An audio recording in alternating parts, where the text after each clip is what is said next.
నిన్న ముఖ్యంగా సుప్రీంకోర్టులో వివేకానంద రెడ్డి కేసు మీద జరిగిన ఆర్గ్యుమెంట్స్ కానీ వాదనలు ప్రతిపాదనలు విన్న తర్వాత రాష్ట్ర ప్రజలకు కొద్దిగా వివరణ ఇచ్చేందుకు నేను ఈ ప్రెస్ మీట్ పెట్టడం జరిగింది. అంటే అందరూ కూడా రాష్ట్ర ప్రజలు కూడా ఈ మధ్యకాలంలో అసలు వివేకానంద రెడ్డి కేసు ఏమన్నా కోల్డ్ స్టోరేజ్కి వెళ్ళిందా, దాని మీద ఏది పురోగతి తర్వాత ఏది కనిపించడం లేదని, అంటే నిజంగా ఏదైతే ప్రజాస్వామ్యవాదులు కానీ అంతా కూడా అహింసావాదులు కానీ అంటే ఏం జరుగుతోంది, ఈ కేసు ఇంత నిర్దాక్షిణ్యంగా చేసినా కూడా ఈ కేసు అమీతుమీ తేల్చకుండా కోల్డ్ స్టోరేజ్లో పడిందా అనే అనుమానం కూడా అందరికీ వచ్చింది. దానికి తోడు సునీత గారు ఏదైతే ఫైట్ చేస్తున్నారో, అంటే అక్కడుండే ముద్దాయిలు ఎవరైతే ఉన్నారో ఆ ముద్దాయిలంతా బయట ఉండి స్వేచ్ఛగా తిరుగుతూ సాక్షులను ప్రభావితం చేస్తూ సాక్షులను ఆ తర్వాత బెదిరిస్తూ ఉన్నారు. కాబట్టి నేను ఏదైతే న్యాయ పోరాటం చేస్తానో తర్వాత దానికి చాలా అడ్డంకిగా మారుతోందని ఆమె సుప్రీంకోర్టుకు, అంటే పలానా వల్ల బెయిల్ రద్దు చేయాలని కూడా ఆమె సుప్రీంకోర్టుకు వెళ్ళడంతో నిన్న వచ్చేసి ఆర్గ్యుమెంట్స్ స్టార్ట్ అయినాయి.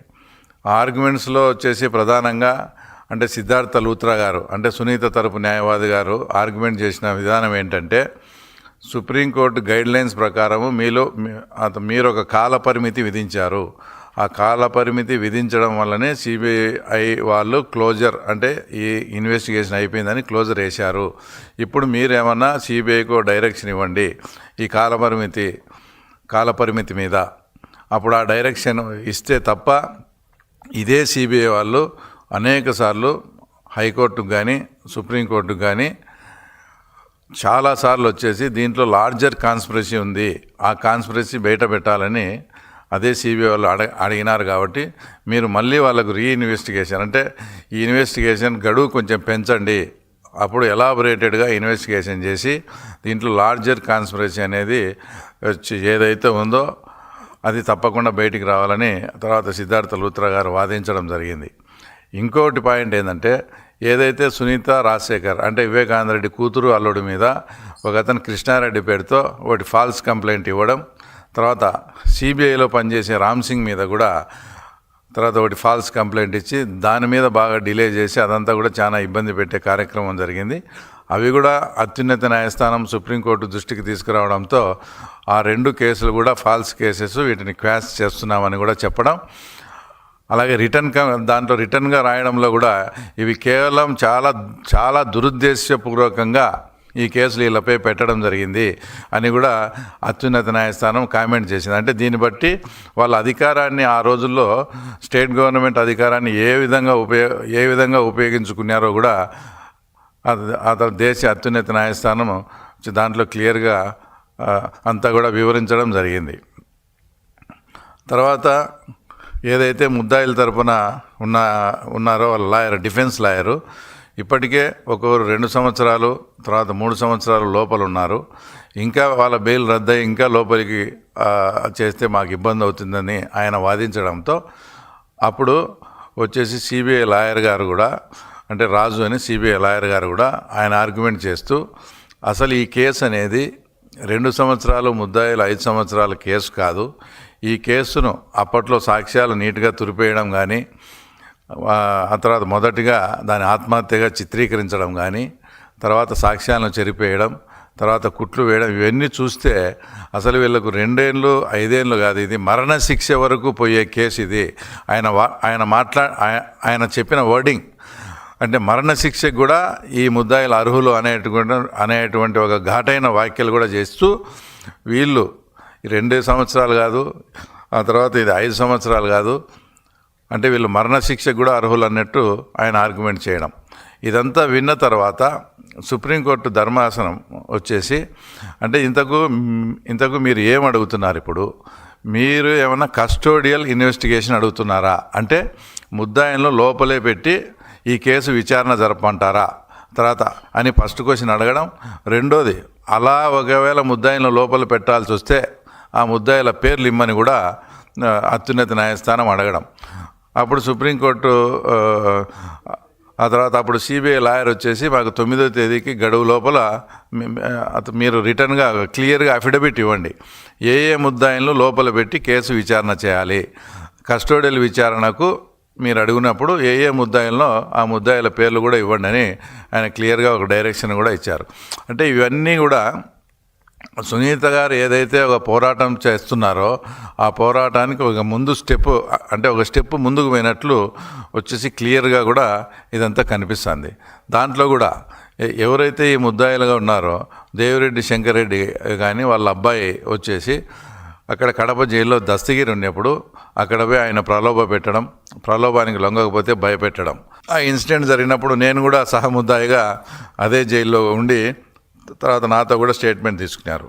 అంటే ఈ రకంగా వీళ్ళు సాక్షులను ప్రలోభ పెడతా, సాక్షులను భయపెడతారనే దానికి రెండో ఉదాహరణ వచ్చేసి ఈ మధ్యకాలంలో జెడ్పీటీసీ ఎలక్షన్ జరిగింది పులివెందుల్లో.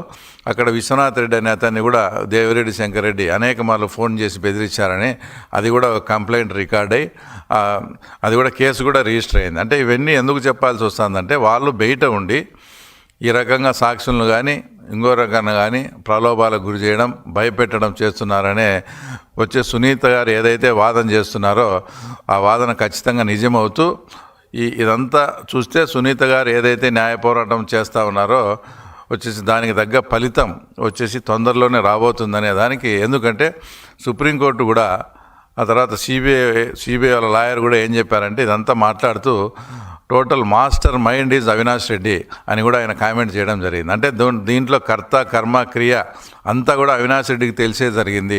Total master mind is Avinash Reddy అని. కాబట్టి సునీత గారు ఏదైతే వీళ్ళు బయట ఉంటే ఈ కేసు సజావుగా జరగదని అనుకుంటున్నారో ఆమె ప్రార్థన మేరకు సుప్రీంకోర్టు కూడా నిన్న జరిగిన దాన్ని బట్టి చూస్తే తప్పకుండా ఈ కేసులో చాలా ముందుకు పోయి సునీత గారు ఏదైతే అడుగుతారో ఆమె పోరాటానికి న్యాయం జరుగుతుందని కూడా వచ్చేసి ఖచ్చితంగా ఆశిస్తూ, రెండోది ఈ మధ్యనే జరిగిన బై ఎలక్షన్ మాట్లాడితే 2024లో 11 సీట్లు వచ్చే దానికి కారణం ఈవీఎం అంటాడు.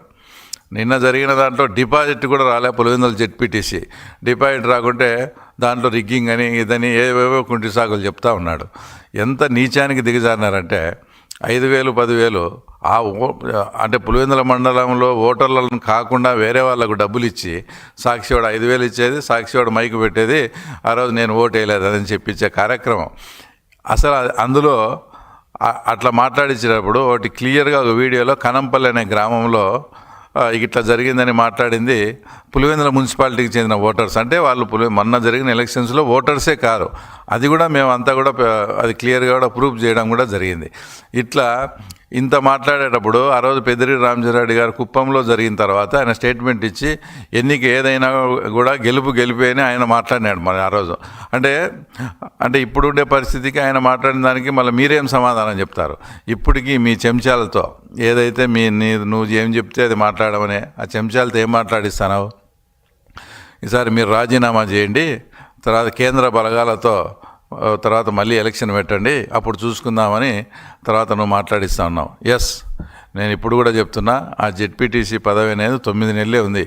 కానీ మేము ఎందుకు పోటీ చేయాల్సి వచ్చిందంటే పులివెందుల్లో ప్రజాస్వామ్యబద్ధంగా ఎన్నిక జరిగితే జగన్మోహన్ రెడ్డి పరిస్థితి ఇది అని రాష్ట్ర ప్రజలకు తెలియజేయాలనే ఉద్దేశంతోనే మేము ఎలక్షన్ ఫేస్ చేయడం జరిగింది. మేము అనుకున్నట్లు, అంటే ప్రజలు కూడా అదే అనుకున్నారు, మేము అనుకున్నట్టు ప్రజాస్వామ్యబద్ధంగా జరిగితే జగన్ పరిస్థితి తేట తెల్లమైంది. దానికోసమే మేము ఎలక్షన్ జరిపినాం. కానీ ఈ పదవి అనేది మాకంత ముఖ్యం కాదు. ఎస్, ఇప్పుడు మీరు చెప్పినట్లే మేము మా భార్యతో మేము రాజీనామా చేయిస్తాం. తర్వాత మిమ్మల్ని కూడా ఒకటే సవాల్ అడుగుతున్నా నేను. ఏదైతే పులివెందుల ప్రజలు నిన్ను ఎమ్మెల్యేగా గెలిపిస్తే ఇంతవరకు అసెంబ్లీకి రాలే, పులివెందుల సమస్యలు ఏమీ పట్టించుకోలే. అట్టేటప్పుడు నీకు ఎమ్మెల్యే పదవి కూడా నువ్వు అనర్హత, ఆ ఎమ్మెల్యే పదవి కూడా నువ్వు అర్హుడు కాదు. నీకు నిజంగా నిన్న పులివెందుల జరిగిన ఎలక్షన్ ప్రజాస్వామ్యబద్ధంగా జరగలేదు అని నువ్వు నిజంగా ఫీల్ అయ్యి ఏదన్నా ఉంటే మీరు కూడా ఖచ్చితంగా రాజీనామా చేసి రండి. 2 ఎలక్షన్స్ తర్వాత కేంద్ర బలగాలతో జరిపిస్తాం. ఎలాంటి ప్రజాస్వామ్యబద్ధంగా సెంట్రల్ ఫోర్స్ పెట్టి మీరు అడిగిన విధంగా సెంట్రల్ ఫోర్స్ పెట్టి జరిగిద్దాం. అప్పుడు పులివెందుల ఎమ్మెల్యేకి బై ఎలక్షను, పులివెందుల మండల జెడ్పీటీసీకి కూడా బై ఎలక్షన్ వస్తుంది. అప్పుడు చేతన అయితే చూసుకుందాం. అప్పుడు నీ కథ ఏందో మా కథ ఏందో రాష్ట్ర ప్రజలకు కూడా తెలుస్తుంది. దమ్ముంటే నా ఈ సవాల్ను స్వీకరించవలసిందిగా జగన్మోహన్ రెడ్డిని కోరుతున్నాను. Please subscribe to Leo news for more videos.